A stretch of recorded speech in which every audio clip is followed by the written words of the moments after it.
Assalamualaikum warahmatullahi wabarakatuh. Alhamdulillahirabbil alamin wassalatu wassalamu ala Rasulillah Sayyidina Muhammadin wa ala alihi wa ashabihi wa man walah wala haula wala quwata illa billah. Rabbi shrah li sadri wa yassir li amri wahlul 'uqdatam min lisani yafqahu qawli. Sahabat dakwah Tangsel yang mengharapkan ridha Allah Subhanahu wa taala. Setiap bulan Rabiul Awal, kaum muslimin di seluruh dunia memperingati hari kelahiran Nabi kita tercinta, utusan Allah kepada umat manusia di akhir zaman, yaitu Nabi kita Muhammad sallallahu alaihi wasallam.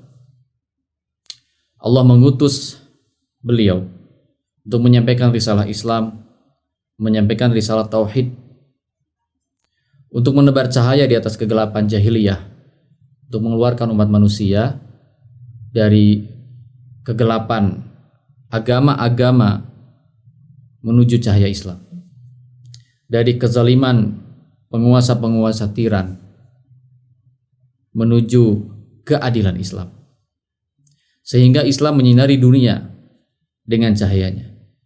Islam meliputi dunia dengan rahmatnya. Begitulah bagaimana Rasulullah SAW kehadirannya membawa perubahan bagi umat manusia ini. Maka amatlah wajar jika umat Islam di seluruh dunia bergembira dengan peringatan hari kelahiran Rasulullah Muhammad SAW. Karena dengan kelahiran beliaulah maka ada kenabian. Dan karena kenabian, maka ada peristiwa hijrah. Dan dengan peristiwa hijrah, maka Islam sebagai sebuah din, sebagai sebuah sistem, tegak di atas muka bumi, menjadi rahmatan lil alamin. Sahabat dakwah Tangsel yang dirahmati Allah Subhanahu wa taala. Tentunya bergembira saja tidak cukup. Setiap kita memperingati Maulid Nabi Muhammad SAW, tentunya yang menjadi tuntutan bagi kita adalah melakukan evaluasi sejauh mana kita sebagai umatnya memenuhi hak-hak beliau sebagai Nabi kita, sejauh mana kita memenuhi hak-hak beliau sebagai qudwah kita. Allah Subhanahu wa taala berfirman, laqad kana lakum fi Rasulillahi uswatun hasanah. Telah terdapat pada diri Rasulullah sallallahu alaihi wasallam yaitu uswatun hasanah, teladan yang baik, suri teladan yang paling utama bagi kita. Karena beliau adalah standar kebenaran. Beliaulah yang membawa penjelasan tentang benar dan salah. Beliaulah yang membawa risalah Al-Qur'an, ayat-ayat dari Allah Subhanahu wa taala yang memberikan kepada kita petunjuk hidup. Sahabat dakwah Tangsel dirahmati Allah Subhanahu wa taala, apa saja hak-hak tersebut yang mesti kita tunaikan? Yang pertama, tentu hak yang mesti kita tunaikan kepada baginda Muhammad SAW adalah mengimani beliau. Mengimani beliau sebagai nabi, sebagai utusan Allah. Mengimani apa yang dibawa oleh beliau, yaitu Al-Quran. Iman yang benar kepada Nabi sallallahu alaihi wasallam, mengakui beliau sebagai utusan Allah dengan ilmu yang kita punya, pengetahuan tentang adanya Nabi utusan Allah. Tidak seperti kaum Yahudi, walaupun memiliki pengetahuan, walaupun mereka tahu bahwa di dalam kitab mereka ada kabar tentang lahirnya atau hadirnya Nabi terakhir, utusan Allah, tetapi mereka tidak beriman. Maka Allah Subhanahu wa taala menyinggung mereka di dalam Al-Qur'an. A'udzubillahi minasyaitonir rajim. Alladzina atainahumul kitaba ya'rifunahu kama ya'rifuna abna'ahum wa inna fariqam minhum la yaktumunal haqqa wa hum ya'lamun. Orang-orang yang telah diberi kitab oleh Allah Subhanahu wa taala, yaitu orang-orang Yahudi, Mereka mengetahui, mengenal Nabi Muhammad SAW di dalam kitab-kitab mereka, sebagaimana mereka mengenal anak-anak mereka. Tetapi sungguh sekelompok di antara mereka itu telah menyembunyikan kebenaran, telah menyembunyikan pengetahuan, ilmu yang didapat dari kitab mereka bahwa telah diutus Nabi akhir zaman. Padahal mereka mengetahuinya. Juga kita jangan sampai seperti kelompok yang mengingkari bahwa Nabi Muhammad SAW adalah Nabi terakhir yang diutus. Mereka mengangkat Nabi setelah Nabi Muhammad SAW, padahal sama sekali tidak ada petunjuk dari Allah Subhanahu Wa Taala akan adanya Nabi setelah Nabi Muhammad SAW. Justru Allah Subhanahu Wa Taala telah menegaskan bahwa Nabi SAW, Nabi Muhammad SAW adalah Nabi kita yang terakhir, Nabi penutup para Nabi. Sahabat dakwah Tangsel dirahmati Allah Subhanahu Wa Taala, yang pertama adalah beriman kepada beliau. Hak yang kedua yang harus kita tunaikan kepada Nabi SAW adalah bersalawat atas beliau, mengumandangkan salawat, yaitu memohon kepada Allah agar melimpahkan salawat kepada Nabi Muhammad SAW. Bukankah dalam Al-Quran disebutkan bahwa Allah sendiri dan para malaikat bersalawat atas Nabi? Innallaha wa malaikatahu yusholluna 'alan nabi. Sesungguhnya Allah dan para malaikat berselawat kepada Nabi Muhammad sallallahu alaihi wasallam. Ya ayyuhalladzina amanu shollu alaihi wasallimu taslima. Wahai orang-orang yang beriman, bersalawatlah atasnya. Sebagai umatnya tentu tidak putus-putusnya kita mengumandangkan salawat kepada Nabi sallallahu alaihi wasallam. Bahkan inilah wujud kecintaan kita kepada beliau dengan cara yang paling mudah. Apa sulitnya kita mengumandangkan salawat dalam lisan-lisan kita, dalam kalam-kalam kita. Inilah hak kedua yang harus kita tunaikan kepada baginda Nabi Muhammad sallallahu alaihi wasallam. Kemudian berikutnya, hak ketiga yang harus kita tunaikan atas diri Nabi sallallahu alaihi wasallam adalah mencintai beliau.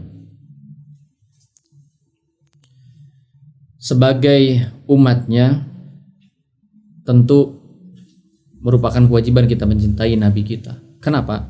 Karena Nabi kita Muhammad SAW amat mencintai kita. Maka Nabi kita SAW amat merasakan beratnya penderitaan umatnya dan sangat memiliki cita-cita agar umatnya ini selamat di dunia dan di akhirat. Sebagaimana Allah firmankan di dalam Al-Quran, laqad ja'akum rasulun min anfusikum azizun 'alaihi ma 'anittum harisun 'alaikum bil mu'minina raufur rahim. Telah datang kepada kalian utusan rasul dari kalangan kalian, dari kalangan manusia. Amat berat apa yang ia pikul, yaitu penderitaan kalian, dan amat sangat berambisi agar kalian mendapatkan hidayah, mendapatkan kebenaran. Dan beliau sallallahu alaihi wasallam kepada orang-orang beriman sangatlah berlemah lembut. Begitulah bagaimana Nabi sallallahu alaihi wasallam sangat peduli kepada kita, sangat memiliki kecintaan kepada umatnya agar umatnya ini mendapatkan hidayah dari Allah, agar umatnya ini selamat dari kezaliman di dunia, dari kekufuran, kesyirikan yang ada di dunia, dan selamat dari neraka di yaumil akhir kelak. Sehingga Rasulullah SAW menunggu umatnya di surga. Itulah wujud kecintaan seorang nabi kepada umatnya, sehingga di detik-detik akhir hayat beliau, apa yang beliau lafazkan adalah ummati, ummati, umatku, umatku. Maka apakah kita tidak malu kalau kita tidak mencintai Nabi sallallahu alaihi wasallam? Rasulullah sallallahu alaihi wasallam bersabda, la yu'minu ahadukum hatta akuna ahabba ilaihi min malihi wa ahlihi wan nasi ajma'in. Tidaklah beriman salah seorang di antara kalian hingga ia mencintai aku lebih daripada cintanya kepada hartanya, kepada keluarganya, dan kepada seluruh manusia.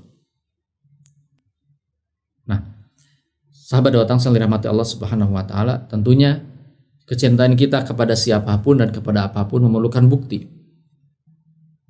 Maka dari itu kecintaan kita kepada Nabi SAW juga memerlukan bukti. Bukti yang nyata di dalam kehidupan.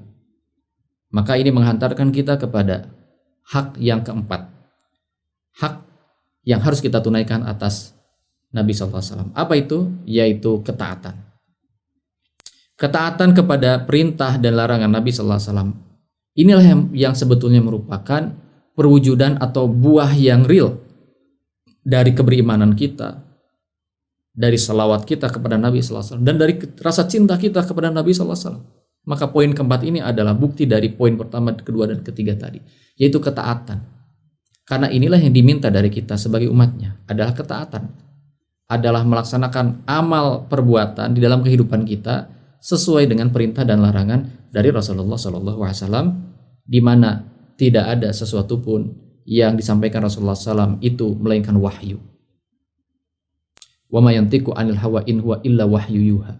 Apa yang disampaikan oleh Rasulullah SAW adalah wahyu dari Allah Subhanahu wa taala.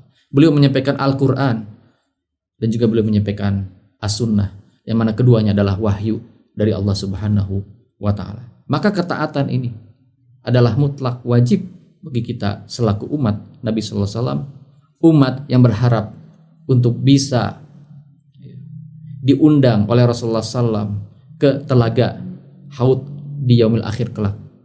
Umat yang senantiasa berharap agar di yaumil hisab kelak mendapatkan syafaat darinya. Sebagai bukti kecintaan kita adalah taat kepada Rasulullah SAW. Allah Subhanahu wa taala menegaskan ini dalam Al-Qur'an. Wa ma atakumur rasulu fakhuduhu wa ma nahakum anhu fantahu.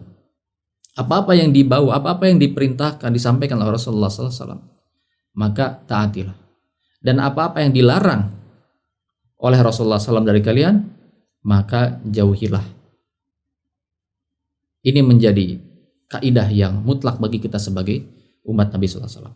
Maka sangatlah palsu ekspresi kecintaan kita kepada Nabi SAW. Ekspresi kegembiraan kita atas maulid Nabi SAW, bersalawat kepada Nabi SAW, akan tetapi tidak mentaati perintah dan larangan Nabi SAW.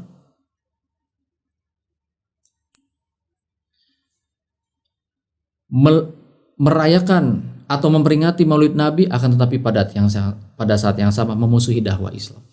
Gembira atas kelahiran Nabi SAW, bersalawat kepada Nabi SAW, tapi pada saat yang sama mencampakkan hukum-hukum dari Al-Quran dan As-Sunnah yang diwajibkan oleh Nabi SAW, malah kemudian memilih untuk menerapkan hukum buatan manusia yang amat lemah. Mengaku cinta kepada Nabi SAW, tetapi alergi terhadap bendera atau panji yang dibawa Nabi SAW. Apa arti itu semua? Sungguh kecintaan seperti itu adalah kecintaan yang palsu.